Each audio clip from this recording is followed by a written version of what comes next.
recording this in chunks, so if the camera angle changes specifically around the performative activism time, or I'm wearing different clothes or whatever, that's why. Anyway. Immigrants, we get the job done. With the 2020 Tony Awards on an indefinite hold, let's have a chat about how maybe they shouldn't come back. Don't get me wrong, I absolutely think that theater makers need to be awarded for their excellent work on the Broadway stage. That being said, theater is a very classist industry.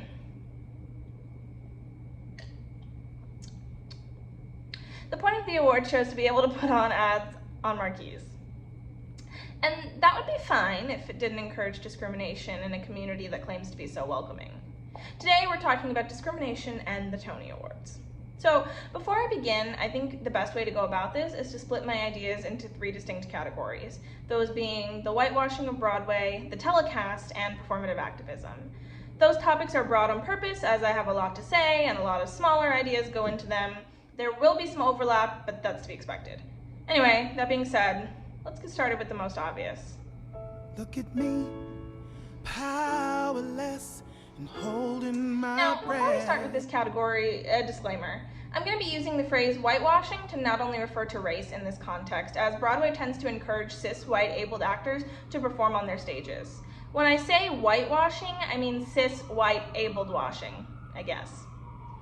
That being said, let's talk about statistics for a moment, but before we do that, I'm going to give you a very important piece of information that's important now, but will also be important later, so keep it in the back of your mind.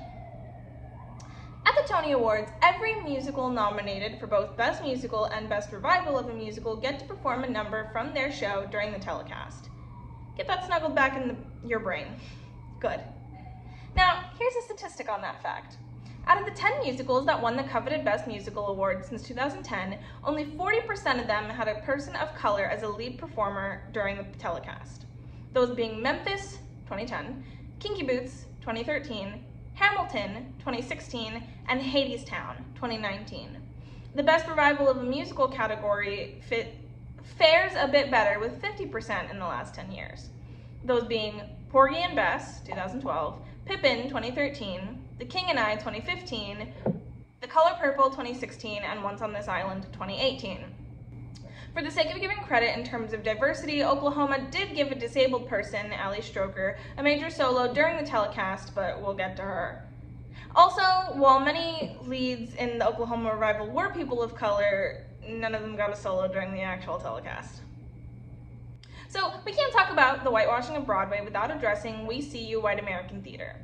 The organization is a group of BIPOC, Black, Indigenous, people of color, theater makers, specifically those on Broadway, who have been discriminated against time and time again by white theater makers. The statement on their website lists specific examples of discrimination that happens as many of the white, powerful producers turn their heads. Quote, "We've watched you program play after play, written, directed, cast, choreographed, designed, acted, dramaturged, and produced by your rosters of white theater makers for white audiences, while relegating a token, if any, slot for a BIPOC play. We see you." End quote. We See You White American Theater.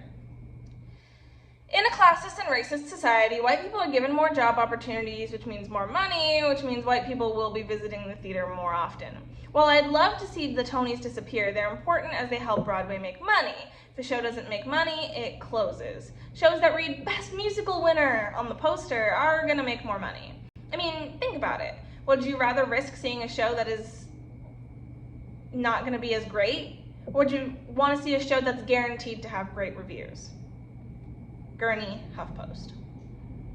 When appealing to white audiences, the Tonys will nominate shows with white casts. After all, people want to see themselves on stage, right? That being said, if a show wants to be nominated for a Tony, and who are we kidding, what show doesn't, they'll lean into what shows get nominated, hence whiter casts. The idea is that the Tonys essentially controls what shows stay open and what shows stay closed, encourage the continued whitewashing of casts. Michael in the bathroom, Michael in the bathroom at a party. Forget the telecast. Remember a second ago when I said that we'd come back to Ellie Stroker? Well, we're back to her. While the show being closed for nominations and wins are a main source of discrimination, the telecast itself can be a source of discrimination too, not just based on race, but ability as well. Ellie Stroker made history as the first ever person in a wheelchair to win a Tony Award. She won Best Featured Actress in a Musical for her portrayal, I cannot talk today, of Ado Annie in the 2019 revival of Oklahoma. That being said, no one thought to put in a ramp for her. Instead, she had to wait backstage while the nominees were called. In fact, her category was listed right after the Oklahoma performance in order to keep her backstage. Oklahoma also won Best Revival of a Musical that year, and the entire cast got to go on stage to celebrate their hard work.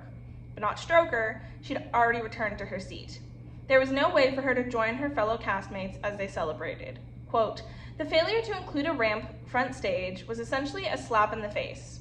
A mere reminder that society still treats the rights and needs of people with disabilities as an afterthought." End quote, Kim Forbes.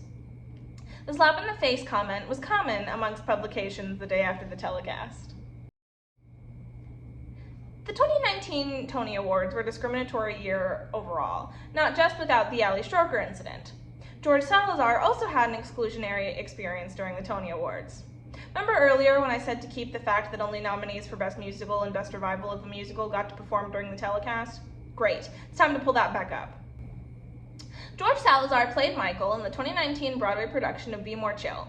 The show was only nominated for one award, Best Score, and therefore would not be allotted the coveted performance spot during the telecast. As is tradition, only shows nominated for Best Musical and Best Revival of a Musical get to perform during the night. That being said, Be More Chill is a peculiar case. While it didn't receive the best reviews from critics or casual theatergoers, the show had a hardcore cult following, mostly from teenagers who could relate to the character of Michael, played by George Salazar. Michael in the Bathroom, the character's titular solo, went viral in the theater community and was performed as solos by thousands of teenagers all over the country. The song was a hit, and the Tonys knew it. If Be More Chill was going to get a performance, that would be the song to do. On June 9th, 2019, George Salazar was sitting at home in Brooklyn watching the 73rd Annual Tony Awards on his couch. There was no reason for him to be there, as he wasn't nominated for an award and he wasn't performing. However, many people assumed that he was there that night in what is now referred to as the infamous fifth stall. That night, after being told that Be More Chill would not fit into the telecast, a 3.5-minute parody of the viral hit, Michael in the Bathroom, was performed by James Corden, Josh Groban, and Sarah Bareilles, with a cameo from Neil Patrick Harris, in the bathroom of Radio City Music Hall.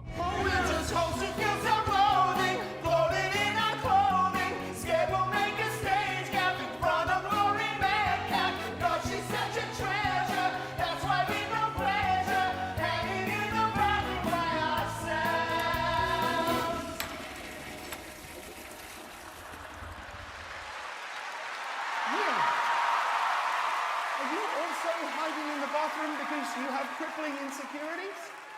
Insecurities? No, I just had to use the bathroom.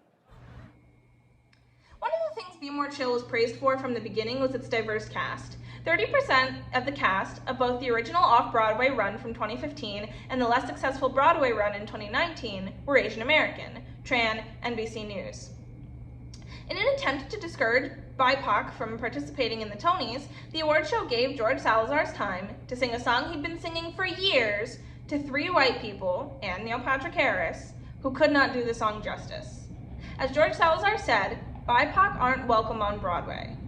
Quote, "Watching it get such blatant whitewash treatment felt like they were speaking to me through the TV and letting me know I'm not welcome to the fanciest night on Broadway." End quote, George Salazar. Be my lover. My friend Cherry and I have a joke that we make quite frequently. All I have to do in order to win a Tony Award is to write a musical that gives a shallow attempt at telling the story of a minority group. Since I'm transgender, we come up with several ideas for a musical that could go into this basic idea.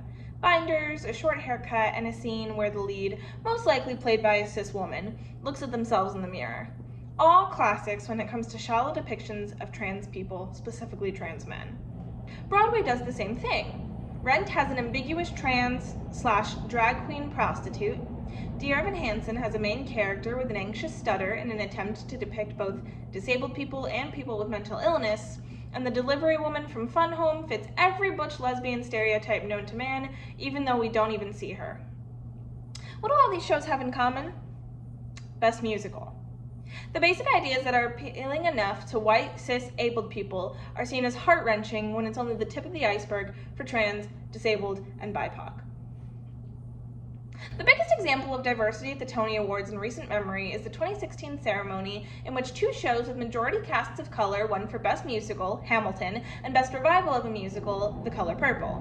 However, as is seen with the ceremonies following 2016, this was a fad, as was the 1996 Tony Awards, according to Monica White-Nadonu. She said, "It wasn't the first season to feature a number of diverse actors and casts. The 1996 Tony Awards included August Wilson's Seven Guitars, the musical Rent, and George C. Wolfe's Black History musical, Bring Into Noise, Bring Into Funk.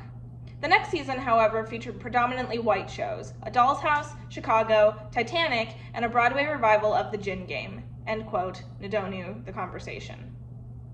Now let's come back to the 2017 Tony Awards, which followed Hamilton's historic win. Best Musical, Best Revival of a Musical, and Best Play all had majority white casts. This mirrors the 96 and 97 seasons. With the rise of Black Lives Matter in June of 2020, performative activism has risen in the theater community more than ever. Tanya Pinkins, famous for walking away from a production of Mother Courage after experiencing racism, discusses on multiple occasions how no one believed her about her experiences with racism and oppression until the killing of George Floyd. She said, "It takes a global uprising for you to believe me?" Pinkins, TanyaPinkins.medium.com. She goes on to discuss how the day after George Floyd was murdered by police, her inbox was filled with theaters screaming Black Lives Matter to the heavens. Black lives really mattered in the eyes of the Tony Awards, who, keep in mind, control the opening and closing of shows based on nominations. Where are all the nominations for BIPOC? And yes, you could claim that it's because BIPOC aren't getting cast, which is true, but there's a reason they aren't getting cast, and that reason is the Tony Awards. It's an awful endless cycle. How to get to Hades Town. Closing thoughts. Okay, so should the Tony Awards be abolished? I like to think so. They enforce a society that the theater community claims to be everything but. They scare off people who aren't white, cis, and abled, not only by refusing them nominations, which in turn refuses them roles, but also scaring them off from the telecast itself. Theater, like the rest of the country, is not a welcoming place. As Bradley King said during his 2019 Tony acceptance speech for Best Lighting Design for a Musical for Hadestown, "We need to make Broadway less white, less cis, and less male." Thank you for watching. I hope you guys liked this video. Like I said, this is something I don't do as much. This is for an English project, but I kind of really like doing these kind of videos, the kind of call-out videos, video essay styles. Yeah, it's something I've been really enjoying to do, so if you like to see that kind of content where I just kind of talk about media and what I like about it and what I don't like about it, feel free to subscribe, like, click that bell, and, you know. All right, see you next time. Bye.